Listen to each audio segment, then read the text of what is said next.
Miko, Peter und Johnny, ja, wir sind auf dem Swiss Caravan Salon in Bern, ja, alle drei sind quasi so ein bisschen dafür verantwortlich, dass das Projekt hier auf die Beine gestellt worden ist, eine schweizer-deutsche Koproduktion. Grüß dich, Miko. Grüß dich. Ja, schön erster Tag, der letzte wurde ja abgebrochen am Freitagabend, diesmal nicht. Ja, hoffentlich nicht. Wird besser laufen. Keine Masken, das ist total genial. Ja, das ist genial, ja. Tolles Konzept, was ihr habt draußen vor der Tür, das hilft. Ohne Masken wieder was ganz anderes. Ich fühle mich wie nie zuvor, muss ich sagen. Die erste Messe ohne Maske. Ja, ist komisch, besonders weil du zum Aufstellen Masken brauchst und jetzt mit Zertifikat ohne. Ja. Ist auch für uns etwas Neues wieder. Ja, ein ganz neues, cooles Konzept, eine deutsch-schweizerische Koproduktion. Was heißt das ganz genau? Ja, das sind wir am rausfinden, was das heißt. Das heißt also, es wird ein Teil jetzt in Deutschland gebaut, ein Teil in der Schweiz? Ja, also die Teile momentan kommen noch aus Deutschland. Ich baue es in der Schweiz auf. Die Bestellung wird von der Schweiz und bin eigentlich, ja, es ist im Anfangsstadium das Ganze.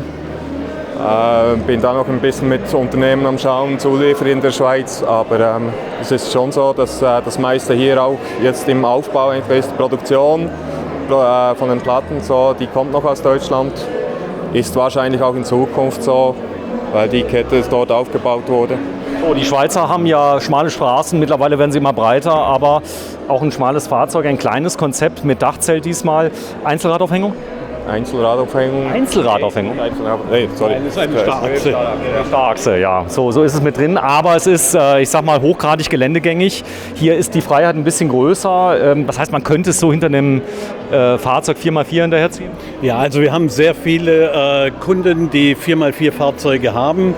Es ist kein reiner Offroad-Hänger. Es ist schon für die Straße gedacht, aber er hat keine separate Dämpfung. Aber also in Feldwege und das, was man normalerweise so fährt, was ein SUV-Fahrer auch fährt, ist gar kein Problem. Ja, sieht ziemlich böse aus. Echtglasfenster, das könnte Raptor-Lack sein? Das ist ein Raptor-Lack, ja, hast du gut erkannt. Schön gemacht. Das heißt, man kann auch hier, ich sag mal, durchfahren mit Ästen, aber der ist ja relativ tief. Das heißt also, ist so natürlich von der Optik her recht schön. Ihr habt einen zweiten, der ist nicht ganz so böse, oder? Also der zweite, der hier steht, hat die gleiche Karosserie, ist auch gleich hoch, aber sind beide eigentlich fürs Gelände geeignet. Die Raptor-Beschichtung, drunter befindet sich noch ein Epoxidharz und eine Glasfaserverstärkung und dadurch ist er sehr, sehr robust. Also ja, diese Struktur kommt ja aus dem Bereich Ladeflächenbeschichtung von Pickups. Ja, so, hier vorne ist ein ganz schönes Detail ist natürlich, wir haben einen Film gedreht, Abus Bordeaux durchgeflext mit einer Lidl-Flex für 20 € in 40 Sekunden. Würde ich jetzt im Zweifel das teure E-Bike doch nicht stehen lassen, wenn du das Video gesehen hast, aber es geht. Es geht, ja. Also tatsächlich lasse ich es auch nicht so drauf stehen, wenn ich in der freien Natur bin. Da kommt nochmal zusätzliches Schloss dran. Bosch Performance CX, das ist dein Fahrrad, oder? Das ist mein Fahrrad, ja. Das ist die 4. Generation, die da ist. Ja, jetzt kommt ja ein ganz neues Display raus. Hast du schon gesehen? Nee, habe ich noch nicht gesehen. Es gibt jetzt ein Bussystem, ja. Also die haben den ganzen Motor neu entwickelt mit 4 Busvarianten, kannst Lichter einstecken und so weiter. Ist aber der gleiche Motor. Also okay. Ist der guter Motor? Ist super. Ja, hier sieht man es. Du bist wahrscheinlich auch in der Natur unterwegs ab und zu. Ja, tatsächlich. Also ich bin fast nur noch mit unserem Bruno unterwegs. Bruno? Er heißt Bruno, Bruno heißt das Modell. Und ich bin tatsächlich jedes Wochenende im Sommerurlaub immer mit dem Wagen unterwegs. Ja, er hat ihn gut gemacht. Wer hat ihn denn entwickelt und designt? Das sind KUKA Deutschland, Peter, der Dani und der Markus. Du? Hi. Hi. Du bist der? Ich bin der Johnny von der Firma Klartrax in Deutschland und bin der strategische Partner und mache die Elektrik-Gesamtkonzeption für die Fahrzeuge. Die Elektrik, das heißt Lithium, Solar? Lithium haben wir hier zum Beispiel in unserem Topmodell, haben wir gerade mal ein Projekt gebaut, einen Prototypen mit einer Grundausstattung, was man eigentlich in einem normalen Camper einbaut. Wir haben 1250 Watt mit 100 Ampere auf 12 Volt, 2 kW Wechselrichter, das Ganze von Mastervolt mit einem Info-Entertainment-Display. Der Kunde hat volle Kontrolle und kann sich mal ohne Probleme eine Woche hinstellen. Das muss man aber auch können vom Mastervolt. Das heißt, du warst auf einer Schulung mal irgendwann. Wir sind Mastervolt Premium-Partner Süddeutschland. Nein, ja. Ihr seid das? Ja, genau. Nicht nur der Hühnerkopf, sondern es gibt mehr Leute. Genau, es gibt insgesamt 3, genau. Und wir sind für den Süden zuständig. Und das ist natürlich das Beste, was man kriegen kann. Es gibt mehrere Hersteller, aber das ist skalierbar bis oben hin und es funktioniert, oder? natürlich, wir haben eine Erweiterbarkeit, der Kunde kann ein Grundpaket kaufen, wir haben zentrales Management, wir haben das Display, wir können es dir auch gerne mal im Fahrzeug zeigen. Smart Home habt ihr auch schon eingebaut? Wir haben was ganz Neues, was wir auf der Messe vorstellen, ist so eine Art Digital Switching. Ja. Man kann im Prinzip alles digital schalten mit Coming Home, Leaving Home. Es gibt dann später noch eine App dazu, die dann über KUKA und über uns angebunden wird und der Kunde kann von der Ferne auch schauen. Der Mann ist crazy. Johnny ist nicht nur crazy, der ist völlig durchgeknallt. Der will's wissen, oder? Ja, der will's wissen. Komm, wir schauen mal rein. Ganz wichtig ist ja in der Schweiz, da wird es schon mal kalt. Ist er gut isoliert? Er ist nicht isoliert. Ist nicht Er isoliert. ist nicht isoliert. Gut, also das brauchen wir nicht in der Schweiz. So die Das richtig brauchen wir harten nicht. kommen in den Garten. Nee, es ist auch eine kleine Kabine, da reichen 2 Personen für das Warm zu behalten. Das ist so. So, hier ist eine Standheizung und ein Diesel. Was habt ihr reingemacht? Wir haben gar keine Heizung verbaut, keine feste. Wir können dir gleich in dem anderen Anhänger noch zeigen, haben wir eine von Copa, eine Papierheizung verbaut, eine Fußbodenheizung, weil eine Dieselheizung hätte viel zu viel Leistung für diesen kleinen Wagen. Das heißt, wenn ich den mit 2 kW befeuere, kann ich etwa nach einer Viertelstunde einen Aufguss machen. So, das ist so, dass wirklich 2 Leute. Das heißt, der ist so, ich sag mal, gebaut, dass man ihn wahrscheinlich jetzt im Sommer, im Herbst, im Übergang benutzt. Oder geht es auch im Winter mit dem Schlafsack? Also ich bin auch mit meiner verfrorenen Frau im Sommer bei -2 Grad damit unterwegs. Das funktioniert mit einer Heizdecke, gar kein Problem. Es riecht nach Holz hier drin. Wie ist das Raumklima hier? Ist gut? Das Raumklima ist fantastisch, weil normalerweise war ich immer mit dem VW-Bus unterwegs. Da läuft mir morgens schon das Wasser, die Scheiben runter und das gibt es natürlich bei dem Holz nicht, weil das Holz die Feuchtigkeit aufnimmt und wieder abgibt. Dadurch ist ein wahnsinniges Raumklima und du riechst es ja schon selber, dass es einfach anders ist als in einem Kunststoffwohnwagen. So, der ist jetzt hauptsächlich zum Schlafen oder kann ich da drin auch sitzen und essen? Ist er dafür auch gedacht? Der ist dafür absolut gedacht, wobei wir natürlich Campen mit draußen assoziieren. Aber wir haben schon sehr viele schöne Abende da drin verbracht. Mit 2 Flaschen Wein ist das schon sehr, sehr gemütlich. Auch zu viert. Man schläft jetzt wie hier drin? Also Das kommt darauf an, ob man in die Sterne gucken will oder nicht. Man kann in die Richtung schlafen oder in die andere Richtung. da habt ihr Lampen mit eingebaut, kleine mit drin. Das Ganze sehr, sehr schön gemacht, muss man sagen. Die Leute, die da sind, ihr macht das schon ungefähr wie lange? Unsere Firma haben wir erst dieses Jahr im April gegründet und wollten eigentlich auch nur so 10 Hänger bauen und das ging leider nicht auf. Wir sind jetzt bei knapp 60 Hängern, also es geht voran. So, ihr habt eine Oberfräse? Wir haben nicht nur eine Oberfräse, wir haben 5-Achsfräsen, Oberfräsen, Laser und benutzen auch alle Geräte dafür. Ja, das habe ich. Ich habe witzigerweise einen Film gemacht in Düsseldorf, da hat einer eine Wabenstruktur reingemacht in die Möbel. Vielleicht hast du das Video sogar gesehen, auf dem Sprinter hat er das gemacht. Er hat alles komplett in Wabenstruktur gemacht, alle Möbel auch innen. Ja, den habe ich, glaube ich, sogar in Düsseldorf auf der Messe kennengelernt. Der war da, also ziemlich auch abgefahren. geraptertes Fahrzeug. Genau, geraptertes Ja. Fahrzeug, der kam einen Tag vorher erst da. Genau, mit dem habe ich auch gesprochen. So, was sind das für Fenster, die ihr habt? Die Fenster sind von der Firma Carbest. Da ist ja Raimo der Partner, das sind Echtglasfenster. So, und er hat einen schönen Schwerlastauszug reingemacht von Wirth. Nee, der ist nicht von Wirth, aber es ist ein Schwerlastauszug mit 80 Kilo. Wir denken, er ist ausreichend und auch dann dadurch von den Ausmaßen noch ganz in Ordnung. Der beste Gaskocher der Welt habt ihr reingemacht. Wenn der mal geklaut wird, kostet, ich glaube, die teure Version 40 Euro. Oh ja, ist Wahnsinn. Ja. Aber man bekommt die Kartuschen überall und das ist natürlich ein Riesenvorteil. Für 1 Euro im Internet, habe ich gesehen. Ja, also man muss ja nicht für 4 Euro am Campingplatz kaufen. Genau. Das ist so, die halten ewig. Aber es geht zur Not, gell? So, hier vorne siehst du es.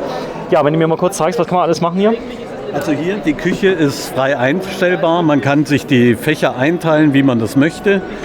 Kann die Küche auch hier nochmal fixieren. Das heißt, dass sie nicht reinrutscht beim Kaffeekochen, ist sie dann fest.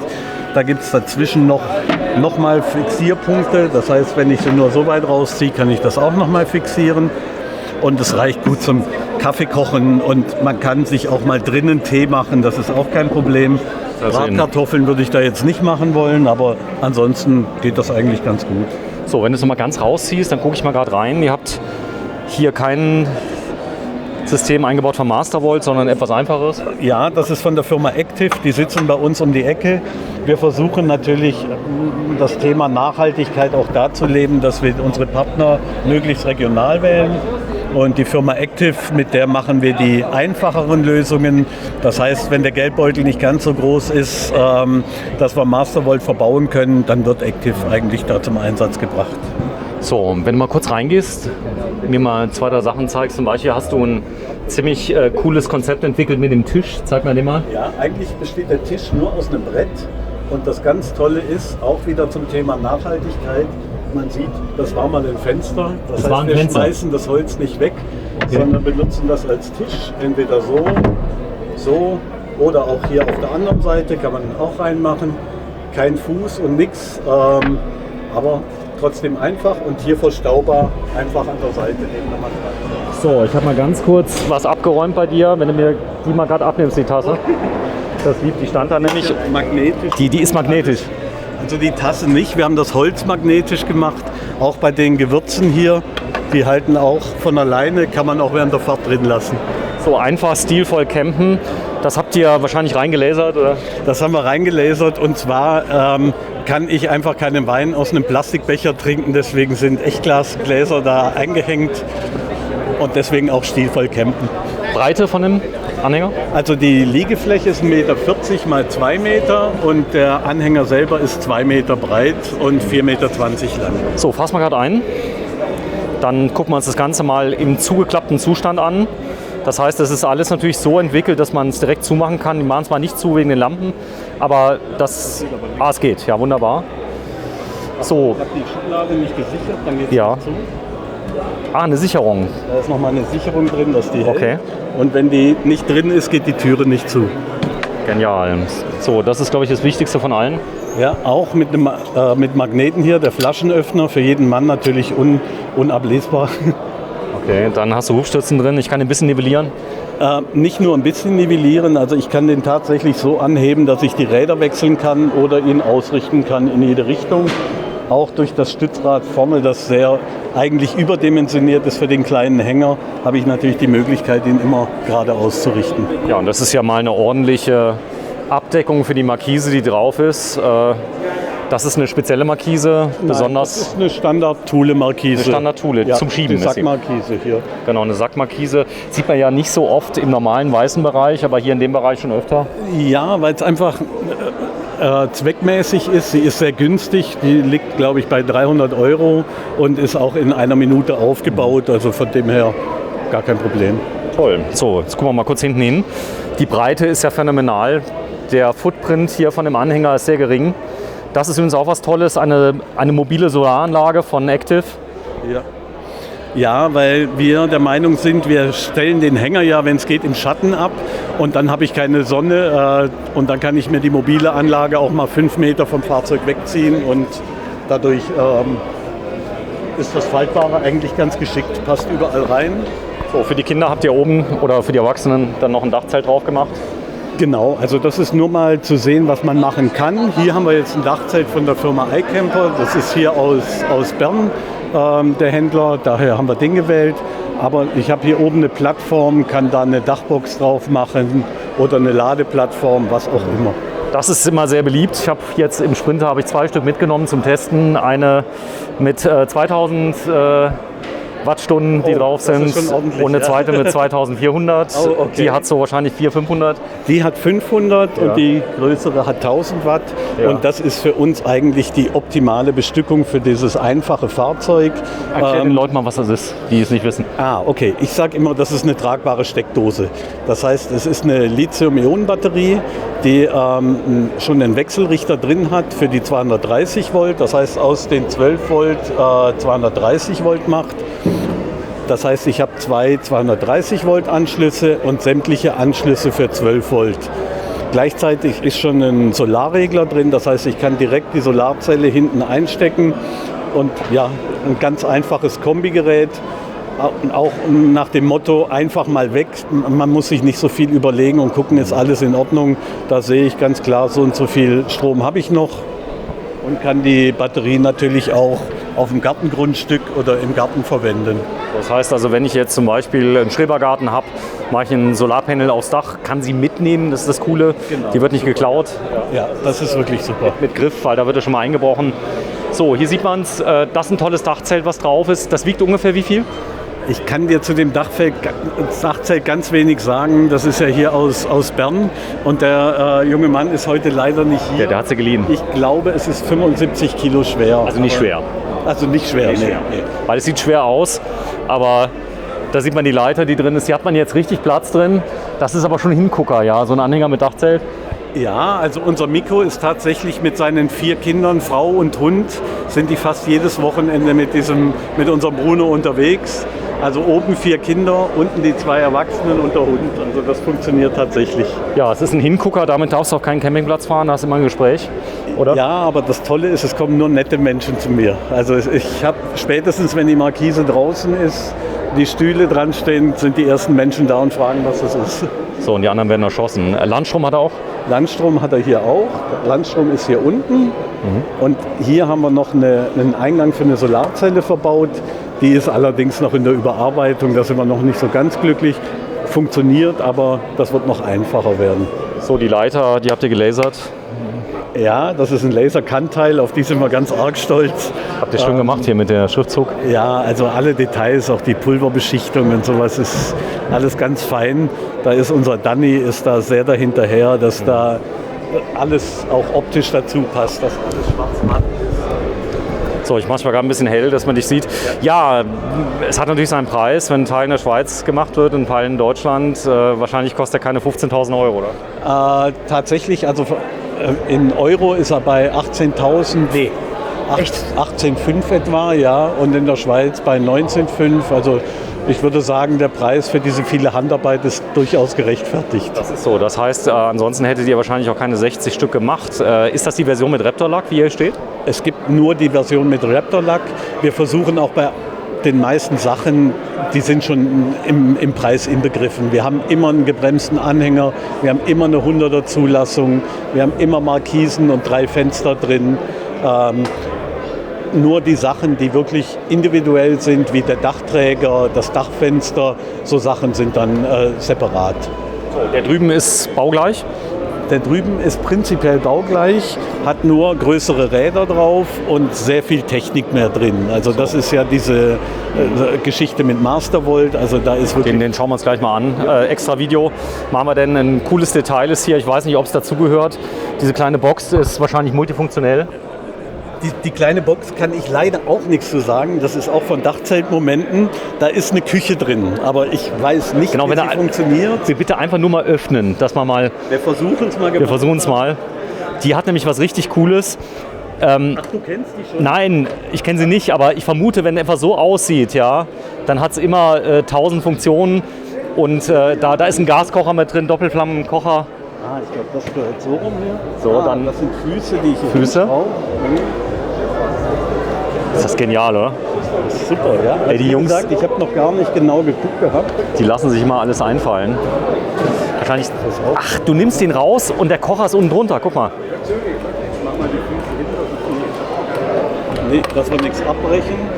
Auch wieder unser Material, das sehe ich schon. Ja. So, und ziehst ihn aus. Oh, ist das genial. Guck mal, da ist ein Fuß noch nicht draußen. Ja.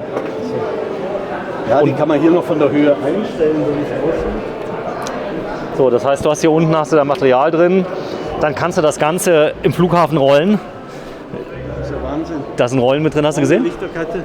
Ja, Lichterkette. Ja, genial. Komm, wir machen ein bisschen Werbung für euch, denn ihr seid ja nicht umsonst hier auf dem Salon. Ihr wollt den Leuten das zeigen. Wie kommt es an? Es kommt fantastisch an. Also es war tatsächlich nach der ersten halben Stunde waren schon 2 Wagen verkauft. Hätten wir nie gedacht. Heute ist der erste Tag. Heute ist der erste Tag. Ja. Wobei die Kunden schon gezielt hier zu uns kamen und schon fast alle Details von dem Wagen kannten, muss man dazu sagen. So, wenn ihr noch mehr Details sehen wollt, habt ihr eine gute Webseite? Wir haben eine sehr gute Webseite, eine deutsche und eine Schweizer Webseite. Die meiste Kommunikation findet tatsächlich über Instagram statt. Siehst du ja auch schon bei der Adresse, also da ist extrem viel. Ja, lieber Kai, guck dir mal an, da ist es das Centurion. No Pogo? Nee. Doch, No Pogo. Das ist No Pogo. Das ist No Pogo, ja, du hast es gut abgeklebt, man kann es kaum lesen. Hast du es gemerkt, ja? Ja, ich habe jetzt erstmal nur hingeguckt. Ich habe ganz viele Videos über das No Pogo gemacht, 3 Stück. Also ich war nie Fahrradfahrer und habe das Fahrrad gesehen, habe das Fahrradfahren angefangen. Ja, da steht es nochmal, No Pogo, ja, genau. und bin gleich im ersten Jahr 3.500 Kilometer mit dem guten Stück gefahren. Man sieht es ihm jetzt auch schon ein bisschen an, aber ich kann sagen, ich bin süchtig danach. Ja, man fährt viel mehr, muss man sagen. Ja. Das heißt aber auch, dass natürlich das kleinste Ritzel leidet, oder?